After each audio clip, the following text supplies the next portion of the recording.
she with the babysitter. The babysitter must have taken. I'm done spending an obscene amount of money on takeout. I'm done. I'm getting back on track with Thur. Fresh, never frozen meal from Karen Bishop. The babysitter must have taken her daughter. Okay, where's the babysitter? Now, here's what you gotta understand. Casey, in her own words, is a liar, but not your ordinary type of liar, a pathological liar. And you'll see the difference in a moment. She tells the police, fine, let's go to the babysitter's house. They go over to the address that Casey gives them. Nobody was living at that house. They said, Casey, nobody's living in this house. Casey says, what? Are you for real? Just straight lying. The police at this point, obviously suspicious. They tell her, have you told anyone that your daughter's missing? She says, yeah, I told my coworkers. They tell her, okay, where are your coworkers? She said, oh, my coworkers are at Universal Studios where I work. They say, okay, let's go. She says, go where? They say, girl, what do you think this is? We're talking about a missing girl. Take us to where you work, Universal Studios. She says, okay, let's go. So the police and Casey Anthony go to Universal Studios. She walk in, start waving at people. She's actually doing it. She's actually waving at people. The police look at who she's waving at. Everyone's like kind of waving back a little bit. They're like, Casey, do you work here or not? Casey says, I used to like 3 years ago. And well, that poses a problem, right? Because Casey's daughter was missing 30 days ago. So she didn't tell no coworkers at Universal Studio. The police said, come on. They lock Casey up. But at this point, nobody knows where her daughter Kaylee is. Now, I know what you're thinking. How could Casey possibly get away with this? Well, hold on. We finna get to that. See, to understand how Casey got away with it, allegedly, we have to look at her family. They hop on television as soon as Casey gets arrested. They're saying they still believe their daughter Kaylee is out there somewhere. Now, they have a family spokesperson with them, a person that makes them look good in the media and all that. He quits. He says, something ain't right with not just Casey, with a whole family. Let's get into it. As we start diving deeper into the story, I want you to remember two things. One, the Anthony family, like I said, is erratic. And two, this next part, the police in this case were incompetent. So the police get a call, right? Casey is arrested at this point. The Anthony family is saying, oh, we don't know what's going on, right? So the police get a call. This person is a meter reader. He says, hey, I think I saw a strange object in the forest area around the Anthony house. The police say, let me stop you right there. Don't talk to us about that. Call the tip line if you have a tip. He says, okay. He calls the tip line. Tip line don't pick up. So he tries again later. Police go over. They say, what? He said, bro, in the forest over there, I swear I saw a skull. The police look around a little bit. They're like, we ain't seen nothing. They leave. 2 months later, and this is important, time is of the essence when trying to determine what happened to somebody who has been, if you haven't guessed by now, what he saw in the forest was Kaylee, Casey Anthony's daughter. But day by day, more forensic evidence is being lost. So he tries again a few months later. The police go over, they see Kaylee Anthony. They charge Casey Anthony with her daughter. Boom, let's jump straight to the trial, because here's where things start to get wicked. Casey Anthony had one hell of a lawyer. See, her lawyer's plan was to cause doubt as to if Casey did it or not. He does not have to prove that Casey is innocent. He just has to make you doubt that she did it. So the lawyer says, look, I already know who did it. It was Casey's dad, George. The story that Casey's lawyer brings up is that Casey's dad found Kaylee in the pool. Sadly, she was already gone. The dad says, oh my gosh, I don't want my daughter, Casey, to get in trouble for this. Because Casey wasn't watching Kaylee. Kaylee went into the pool. So the dad, George, went to Casey, told her what happened, and told her, I'll take care of it. Casey starts crying. The dad says, don't cry, don't cry. Your daughter's actually okay. So Casey believed her daughter was okay. That's why she was perfectly fine and going to parties and all that. Now that sounds insane, right? Well, of course it does. So Casey's lawyer has to get a little bit deeper. He says, oh, by the way, there's something I forgot to tell y'all. Casey's dad, George, did terrible things to Casey when she was young. That's why Casey's able to lie so easily, go to parties, cover her feelings. The prosecutor said, boy, y'all sound stupid. Ain't nobody gonna believe that story. They bring up George, Casey's dad. They said, is Casey's story true? Are you the one who found Kaylee? The dad looks genuinely shocked. He says, no. And here's the most important part of the story. As a jury member, all you hear is facts. Kind of like this video. All you're hearing is facts. But seeing people's actual emotions makes things very different. Listen closely. Y'all remember when I told you Casey was out there partying? Meanwhile, the whole time they couldn't find her daughter? I can't tell you how Casey is feeling in this picture. But she looked like she's having a good time. In all the pictures she's partying in, they record a conversation that Casey's parents are having with Casey. They seem heartbroken, saying, where is Kaylee? We need to find her. Casey chilling on the phone. She's like, huh? Oh, yeah, hopefully they find her. But maybe that's how Casey processes things. Before this trial, there's something I didn't tell you. George, the dad, tried it himself. On a note, it said basically, I can't take the loss of losing both my granddaughter and my daughter. The police caught him just in time and they saved his life. But I can't tell you if he tried it himself because he was sad or if he tried it himself because he was feeling guilty about the situation. So all a jury is allowed to hear is straight facts. Casey's daughter was missing. Casey lied about it. Defendants say, oh, her dad made her lie. Okay. Indian cat.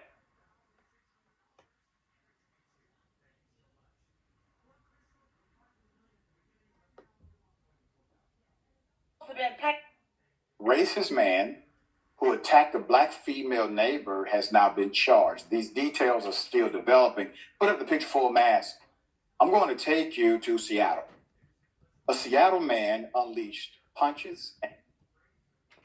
So I bought a $500 bottle of Creed Aventus because it's the world's most popular fragrance, potentially of all time.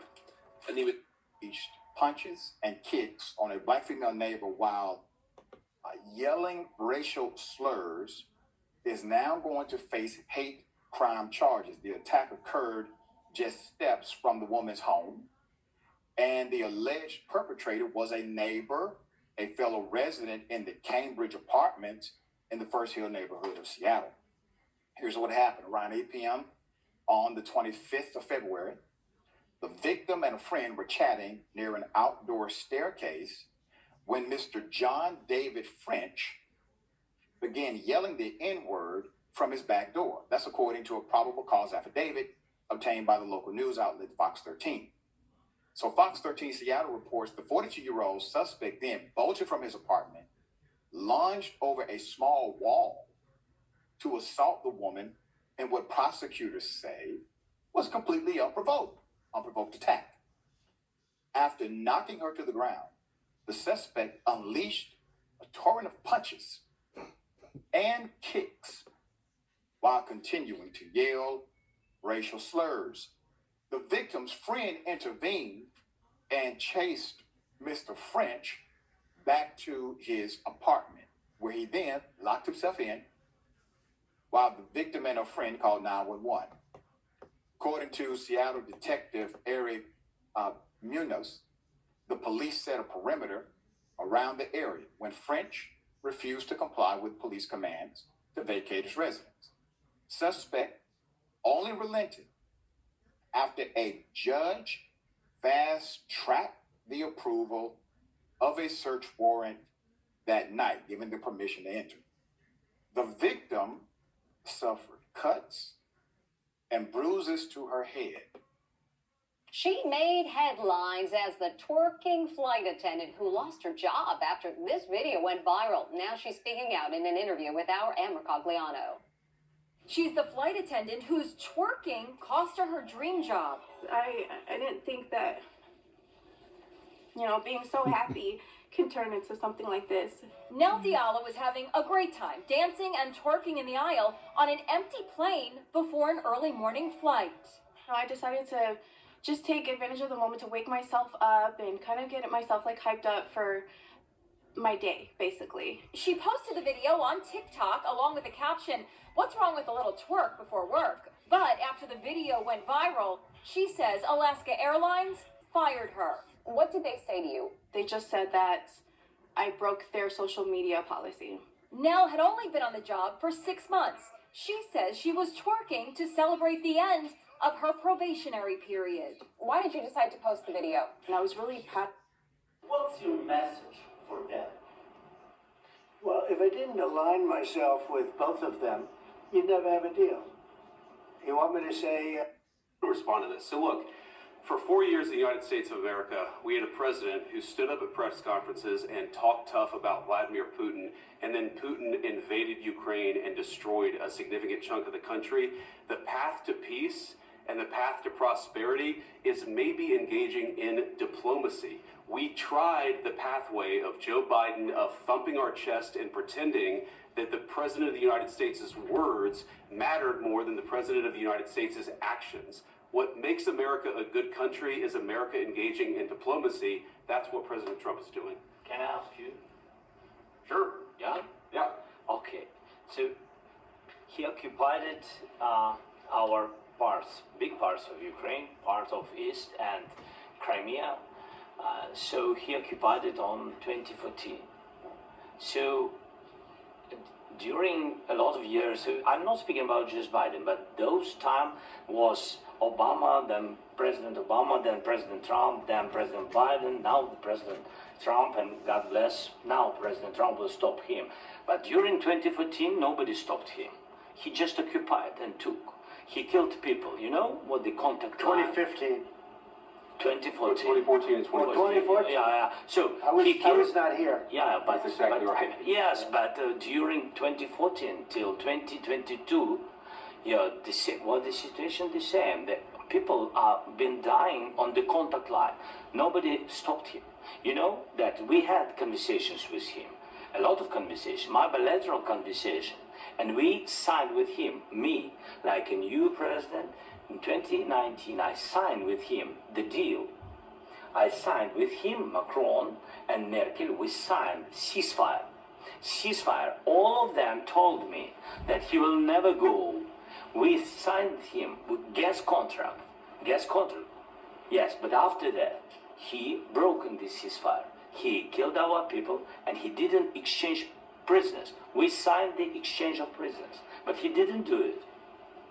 What kind of diplomacy, JD, you are speaking about? What do you mean?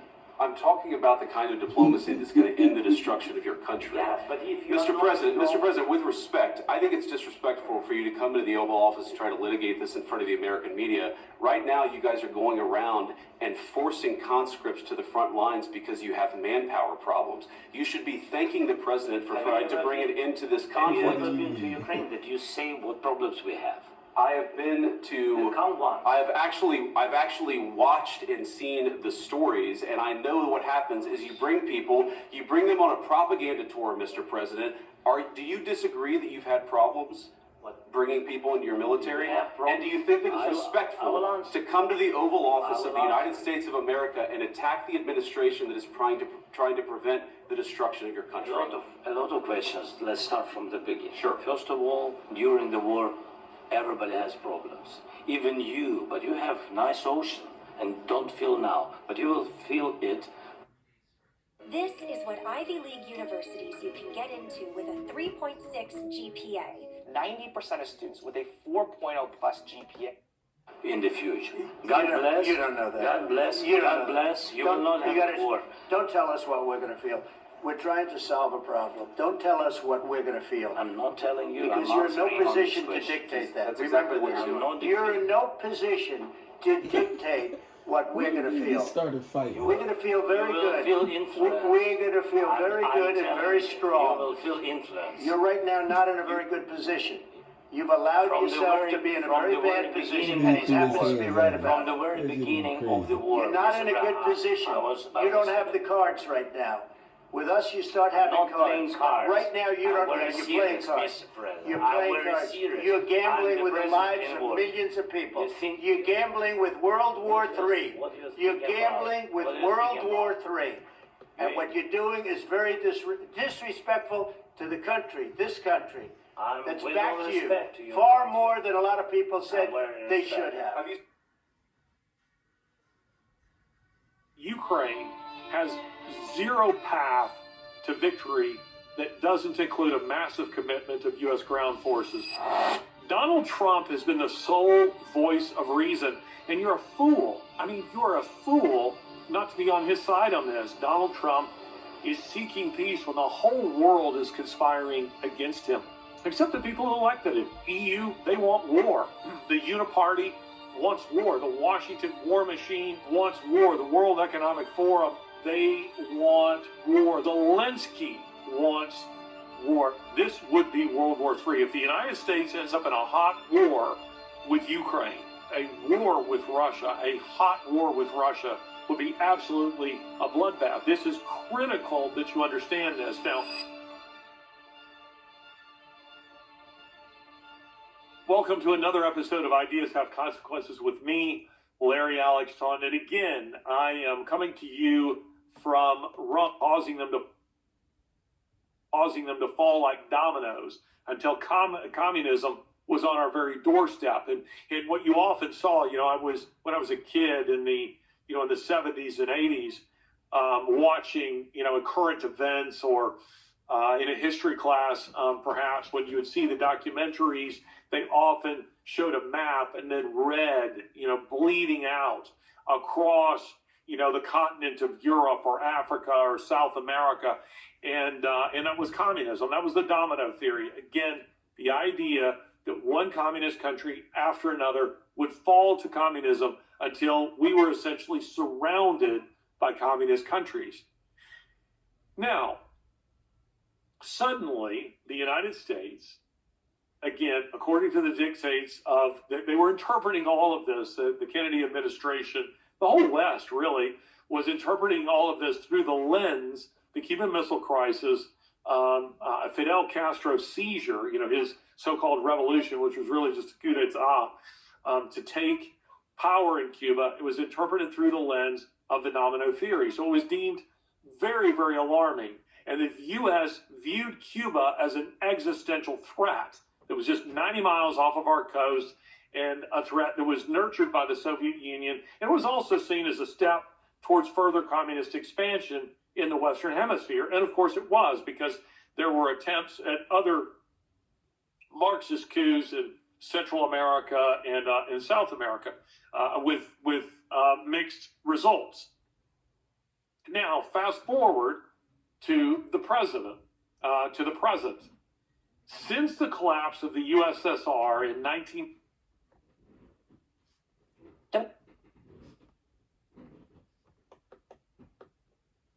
Democracy depends on a free press. Please support our independent journalism at democracynow.org/give. This is Democracy Now!, democracynow.org, the War and Peace Report. I'm Amy Goodman. British Prime Minister Keir Starmer says Europe is...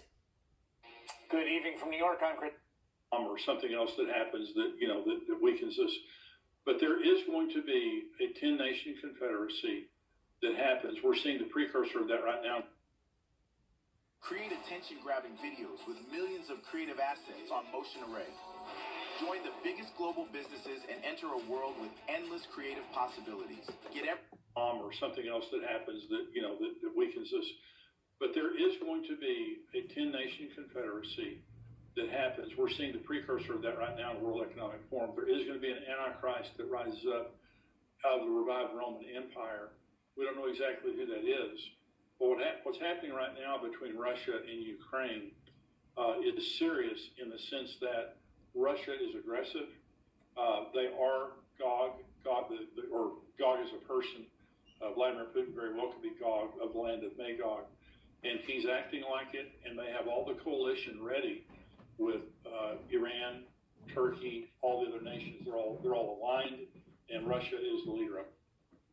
Yeah, very, very interesting stuff. And I hadn't thought about that. You talk about the rapture happening and considering America's, if all the Christians go, right, like then, what are you left with at that point? Well, so consider this. Of course, I was in a meeting where I met President Trump in November, and that was Paula White, the pastor there that she has the office in the White House. And she was saying that, Jesus is his Lord. He is, prayed the sinner's prayer, that she led him to the Lord. And he came in to a group of there was about 30 of us, pastors that he shared with. his testimony and his faith. But think about this. So let's say the president goes, the first lady goes. Marco Rubio is a very strong Christian, Secretary of State. We have the Secretary of Defense, Pete Hegseth, is a very strong Christian. Ambassador Mike Huckabee, he's been nominated to be the ambassador of Israel. He's a very strong Christian. Pam Bondi, who is the Attorney General, she's a very strong Christian. You look right now. Vice President as well. So you the Vice President as well. The rapture happens today. The government, a lot of the government is gutted. But, from every facet of society, you're going to have millions of people that are gone. There could be more than 50 million people going to the rapture. I think that event by itself takes us out of the picture. Yeah. And, a couple questions, by the way, thanks for everybody joining in the chat here. Appreciate you being here.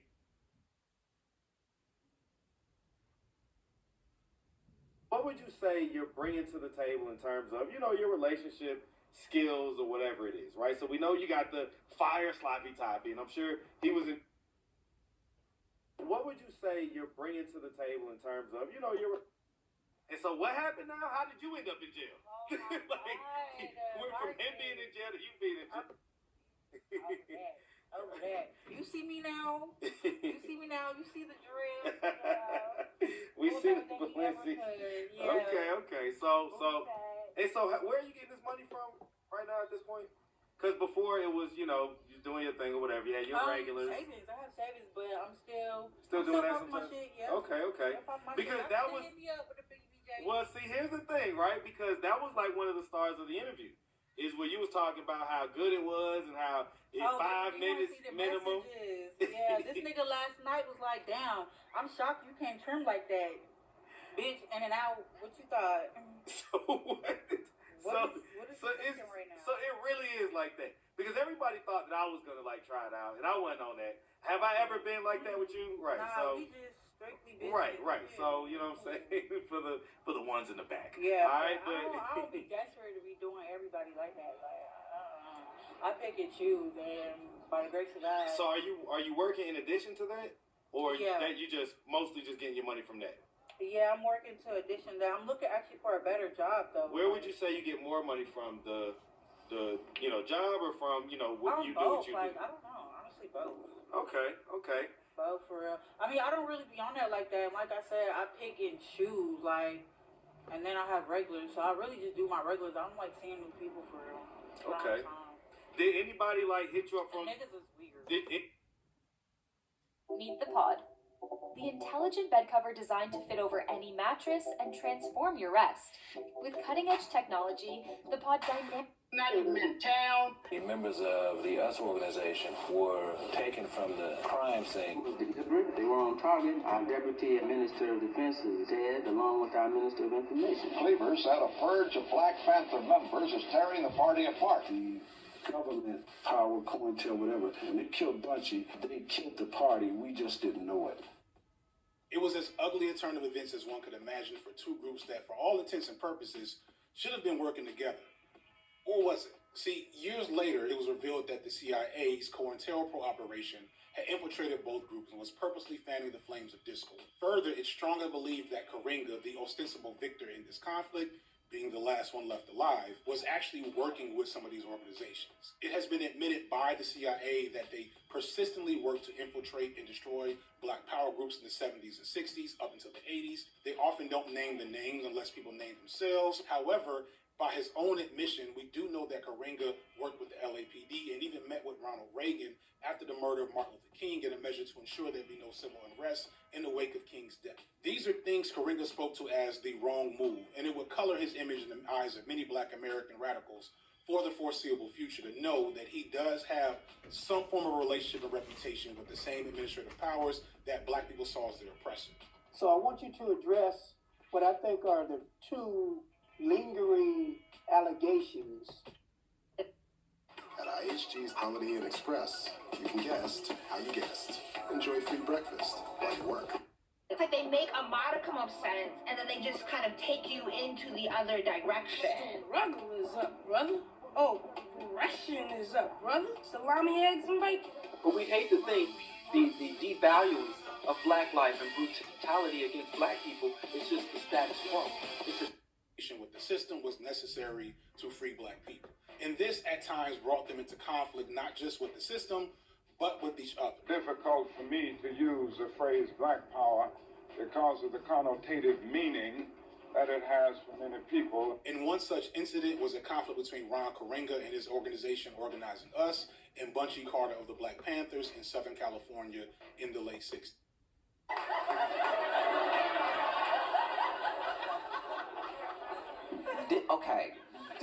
Diddy, if you're not familiar, Diddy is gonna be buried under a prison, but in the Constitution, for as long as we have one, there are things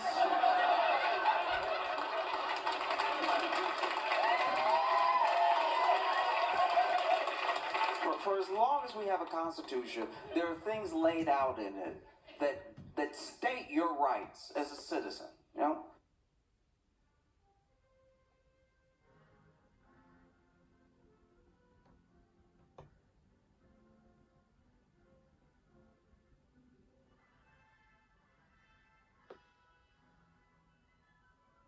I'm a donkey. Yeah. You are a donkey. I'll show you how to act a donkey. Everything that Charlemagne says is true. Donkey today for Friday, March 7th goes to 24-year-old Adonis Robinson and 21-year-old Jacoby Russell. I really hate to do this story on a Friday, but if not now, when?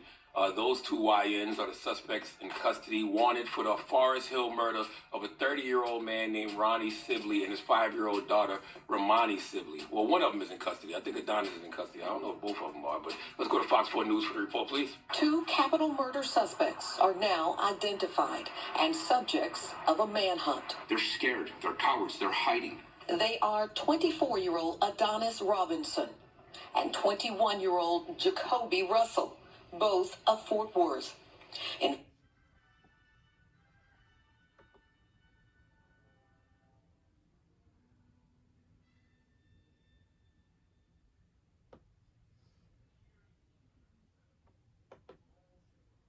Did y'all hear what's going on with the Atlanta Police Department trying to blame Lil Baby for murders that took place? Apparently, Lil Baby shot a video in the opposite neighborhood, which led to 2 teens getting killed, 2 14-year-olds, right? Right. Well, he shot the video. The video shoot got shot up. And they were saying that retaliation from that led to 2 teens dying. Yes. And Atlanta Police Department come out and, like, literally, we blame you. We're going to find a way to make you responsible for this. Oh, wow. Damn. I want to get y'all thoughts on that. I don't see how they can. Thoughts and prayers. Right. See, this is why I hired Mark. What I took from this, I'll tell you, what I took from this is you bitches. All the niggas is still mad over Thug. I ain't hear you. I'm going. Oh, wait. I'm going. Oh, you waiting for me, huh? Yeah. Not bad. Go ahead. Like I said, I think they just mad over Thug. Oh, the cops. The DA. Yes. So they're trying to... We're going to get the next one, and we got egg on our face right now. We spent all this money on this trial. We didn't get what we thought we were going to get. So, yeah, now you. They had a list of gangs that they were looking for in Atlanta, dangerous gangs, right? Or whatever. It wasn't his association. You think I'm not going to go? I didn't say it. Wasn't the people that he was associated with on there? Allegedly. I mean, yeah, they're trying to find. That's what I took. They're trying to find something to stick on them. We got to get a win now. But at what point in your career do you leave that type of behavior alone? Going into the opposition area to film, you know what I'm saying? Like, what's the intent in that? What can come from that? We see a lot of times what happened in Florida or other places where they do that, and we see what happens. There's only one response. Yeah, I don't got to be Florida. No, he said he saw it in Florida. In Florida, Jacksonville, like Snoop seen it in New York. Snoop and them came out here and tried to do a video shoot in Brooklyn. I didn't know that. Back in the day. They did. And got their ass ran out of Brooklyn. Remember when Snoop was crushing the buildings and all that shit? Snoop and them came out here back in the day and tried to do that shit in Brooklyn, and they got their asses ran out of Brooklyn. I think that when you go somewhere and you are purposefully antagonizing the people, then what comes with that...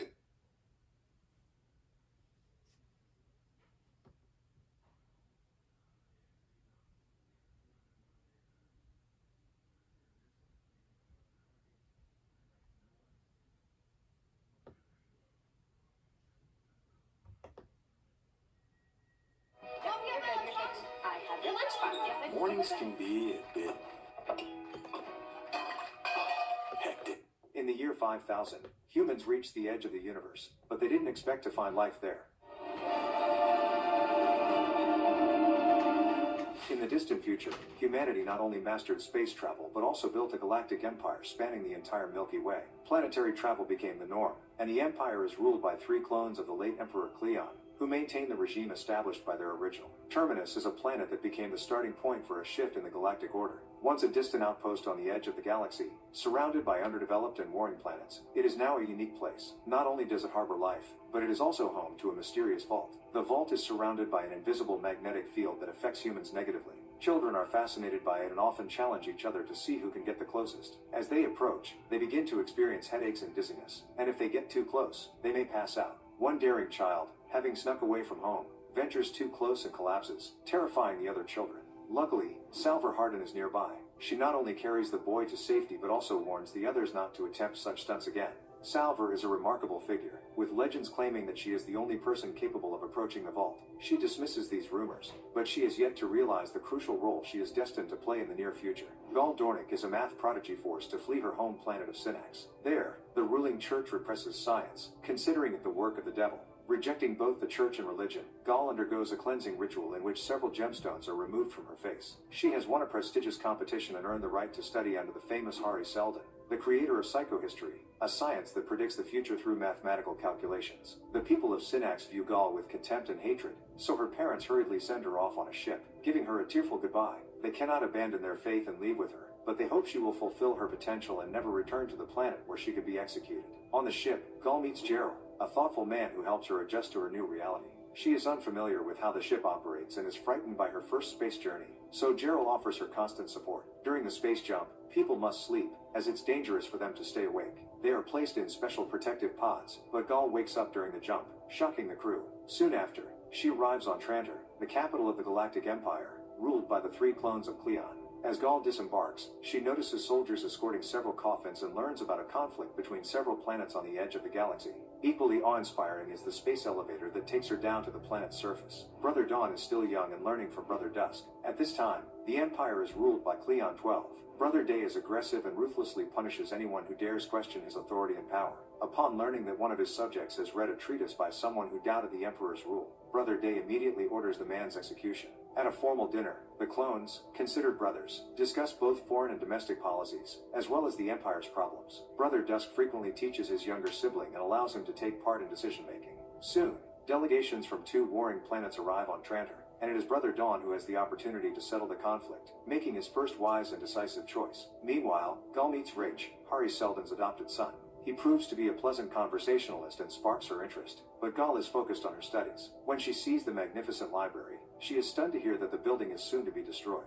Hari gives her a rare treatise by her favorite author, written in the original language, and shares some bad news. Hari has the ability to predict the future and knows that the Empire is doomed to collapse. The government not only fears his words, but also the possibility that people will believe him, so he is due to be arrested soon.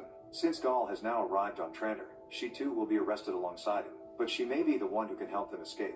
The Emperor and his brothers receive gifts from the warring planets. They recognize that these are not mere souvenirs, but objects with hidden messages. One army presents a bow made without metal, indicating their limited resources, while the other gifts reflect their power and readiness for war. Brother Dawn struggles to understand the situation, so Brothers Day and Dusk advise him on how to act wisely to end the war and bring order to this corner of their empire. Hoping for a less grim prediction, Gul seeks out a seer and asks him to reveal her future. However, his prophecy is no less terrifying, which forces her to reconsider her decisions. She begins to regret coming to Trantor in pursuit of knowledge, but it's already too late. At dawn, both Hari and Gul are arrested on charges of treason. During the court session, Hari faces the prosecutor and presents his predictions. He is convinced that the Empire's collapse is inevitable, and after its fall, a dark age will ensue, lasting no less than 30,000 years. Hari proposes the creation of a foundation, a repository of human knowledge that would help future generations rebuild civilization rather than start from scratch, learning how to make fire and reinvent the wheel. While Hari's words are met with skepticism and criticism,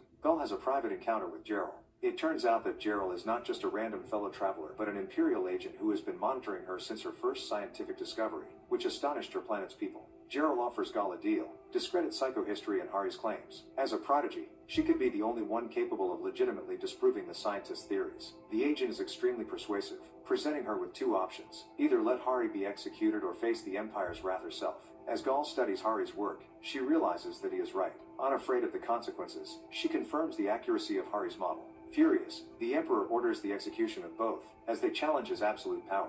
That night, terrorists infiltrate the Star Bridge and blow up Trantor's space elevator, causing it to crash to the ground, killing millions. Recognizing the horror of the situation, Brother Day decides to spare both Hari and Gall. During their conversation, Gall proves to be highly persuasive, convincing Day that executing Hari would only accelerate the Empire's downfall. Day listens to their arguments and agrees to establish the Foundation, but he exiles them to the distant, uninhabited planet Terminus. It seems the Emperor simply wants to rid himself of them, while still keeping the knowledge in reserve, should Hari's predictions prove correct. Gall is outraged by the situation but understands that Hari had already foreseen this outcome and had been waiting for it. 35 years later, Salver, the warrior, decides to test the claim that she can approach the vault. Waiting until nightfall, she climbs the mountain, and after pushing through the magnetic field, she touches the vault. After the destruction of the space elevator and the resulting millions of casualties, the Emperor orders an investigation to find those responsible. Edo Demerzel, serving as the Major Domo and the last surviving robot of the galaxy, is tasked with tracking down the suspects. She travels to the dwarf planet of Thur,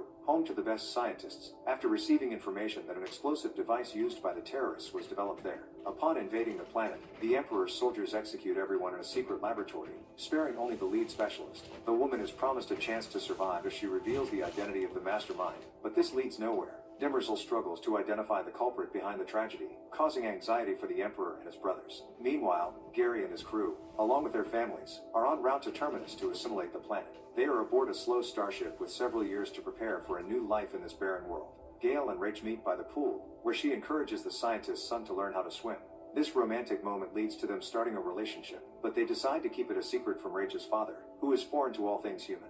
Gale dedicates all her free time to learning and becomes obsessive about mastering every profession. Each day, she changes her outfit color and heads to the appropriate department to tackle tasks as well as the specialists. In one of the simulations, she encounters a terrifying monster and panics. The assistants open fire, but this results in an explosion.